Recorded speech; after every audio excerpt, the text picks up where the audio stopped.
आज मेरा अपॉइंटमेंट है। ये छोटू महाराज जो है या महारानी जो है वो घूम नहीं रही है। जितना जल्दी हो सके सर्जरी करा लेने के लिए उन्होंने भी हमें सजेस्ट किया।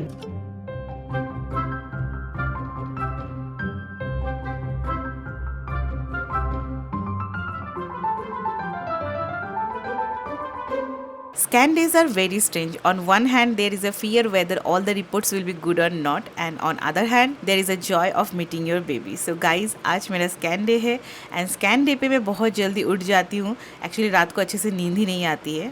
आज मेरा लेवल 2 एनिमली स्कैन है जिसमें बेबी के हर एक पार्ट को डॉक्टर अच्छे से डिटेल में चेक करेंगे। तो बस थोड़ा टेंशन है कि सारे रिपोर्ट अच्छे आए। और अभी मैं फटाफट से जो भी मेरे सुबह के काम रहते हैं उनको ख़त्म कर रही हूँ। डिशेस के लिए मैंने एक मेड रखा है, तो मौसी अर्ली मॉर्निंग आकर अपना काम करके चली जाती है। बाकी जो घर का काम और कुकिंग के लिए मैंने किसी को नहीं रखा है, अभी तक तो नीड नहीं पड़ी, आगे देखते हैं। अभी हम दोनों ही मैनेज कर रहे हैं। अगर आप मेरे साथ बहुत टाइम से जुड़े हुए हैं तो आपको पता होगा मुझे कभी भी अपने घर के काम के लिए हेल्पर रखना पसंद नहीं था। मैं खुद का काम खुद करना पसंद करती हूँ, इसीलिए जब हम आउट ऑफ इंडिया भी थे तब भी उतना फ़र्क नहीं पड़ा था इस चीज़ का।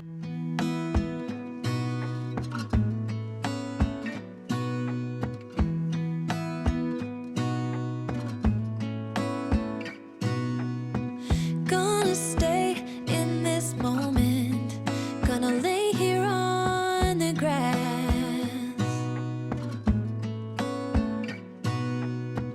I don't need to feel lonely. I am finally home at last.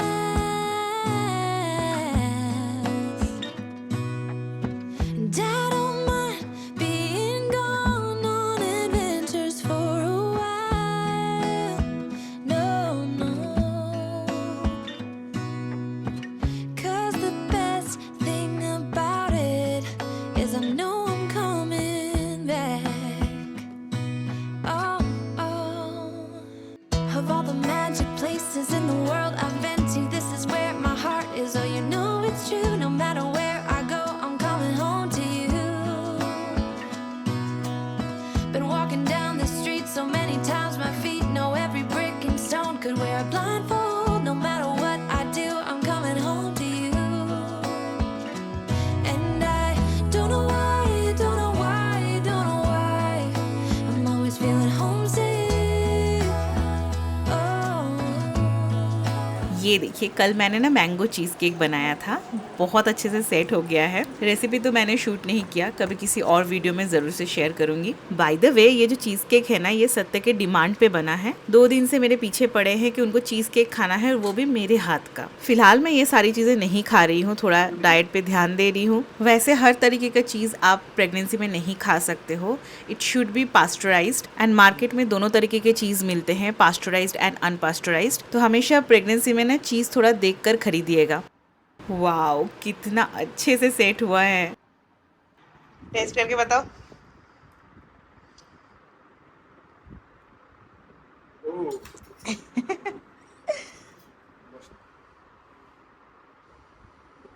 Creamy है।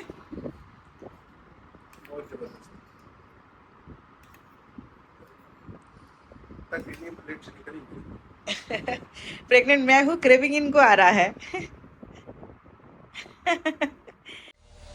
Hi everyone, good morning, welcome to the channel. So अभी सुबह सुबह रेडी होकर हम निकल रहे हैं कि आज मेरा अपॉइंटमेंट है और बहुत अच्छा धूप निकला है, बहुत अच्छा लग रहा है। सुबह सुबह मैं ब्लॉगिंग की शुरुआत नहीं कर पाई, बहुत सारा काम रहता है, फटाफट सब कुछ निपटा के फिर निकलना पड़ता है। तो अभी हम निकलते हैं क्योंकि अपॉइंटमेंट मतलब है 12 बजे का है, लेकिन हम थोड़ा पहले ही जा रहे हैं ताकि जल्दी जल्दी हो जाए। जो वीकडेज हैं, फिर सत्य का ऑफिस भी रहता है। सो या लेट्स गो।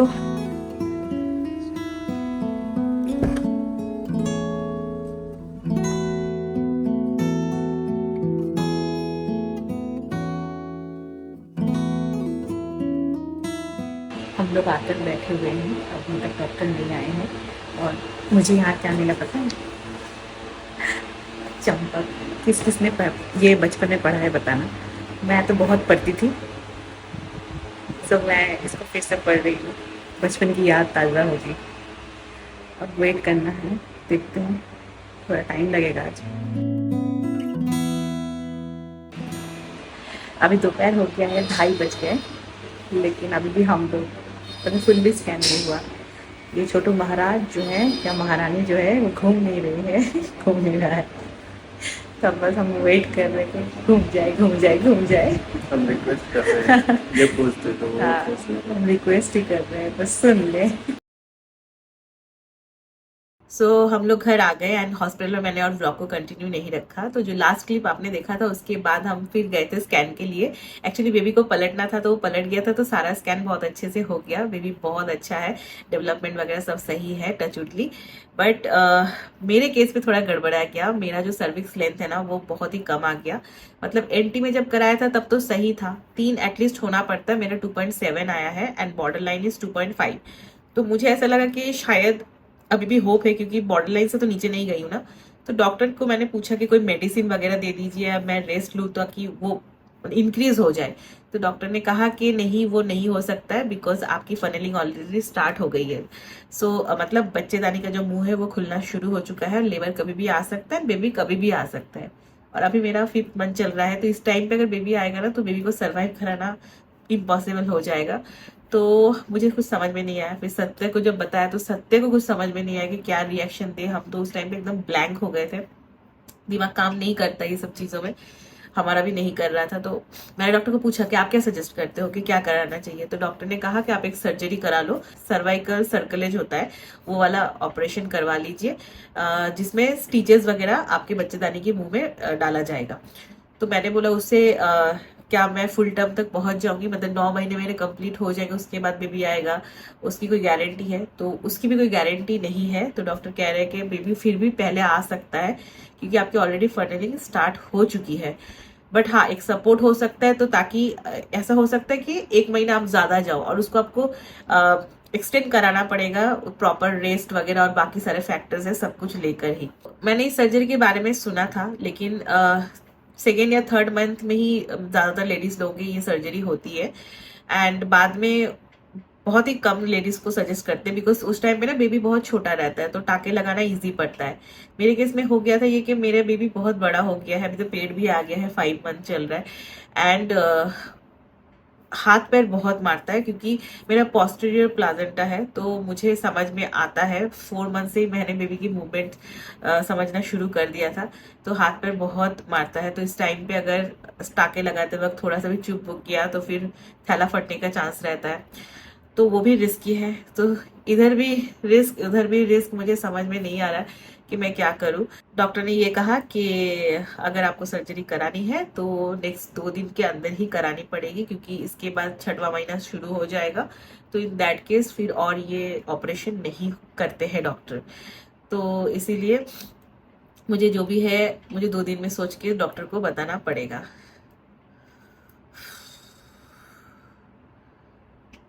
अब मुझे कुछ समझ में नहीं आ रहा मैं क्या करूं क्या नहीं करूं, बट अगर 1% भी चांस है तो मैं वो लेना ज़्यादा प्रेफर करूंगी। बट बिफोर दैट मुझे ऐसा लगता है कि मैं एक सेकेंड ओपिनियन लेती हूँ, क्योंकि मैं बहुत ज़्यादा डर गई हूँ। अभी मुझे समझ में नहीं आ रहा है, मेरा दिमाग काम नहीं कर रहा है। तो आज तो मैं कुछ डिसीजन नहीं लूँगी, थोड़ा रुक रुक के, मतलब एटलीस्ट आज का रात मैं रुक जाती हूँ, एंड फिर कल मैं किसी और डॉक्टर से एक सेकेंड ओपिनियन लूँगी, एंड देन उसके बाद ही मैं डिसाइड करूँगी कि मुझे क्या करना है।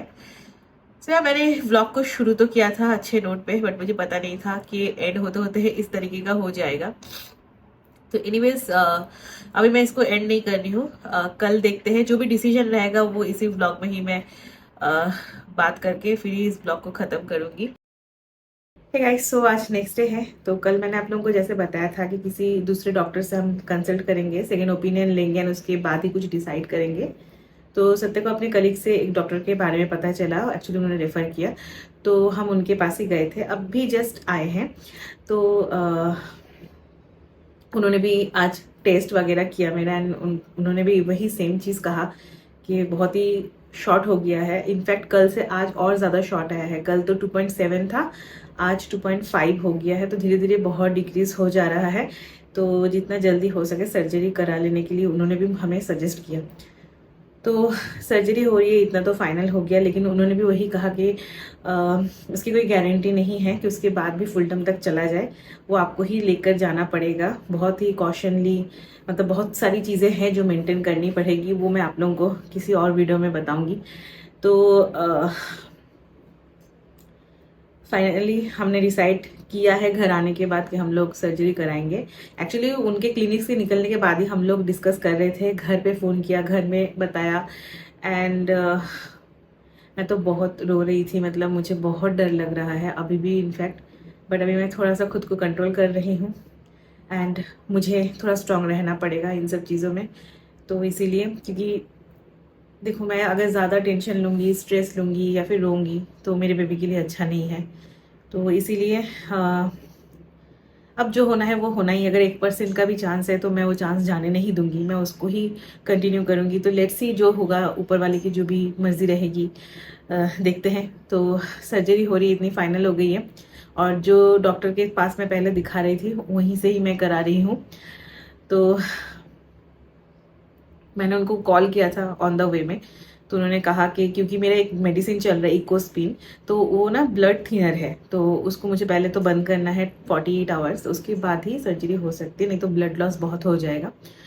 तो इसीलिए आज रात मैं वो दवाई नहीं लूँगी, एवरी नाइट लेना पड़ता है, और कल रात को भी नहीं लूँगी। तो फिर परसों सुबह 9 बजे मेरा सर्जरी डेट फिक्स हुआ है। मुझे पता नहीं मैं क्या कैसे रिएक्ट करूँ, मुझे समझ में नहीं आ रहा। जस्ट अपडेट देने के लिए मैंने सोचा कि बता देती हूँ कि क्या हुआ क्या नहीं हुआ।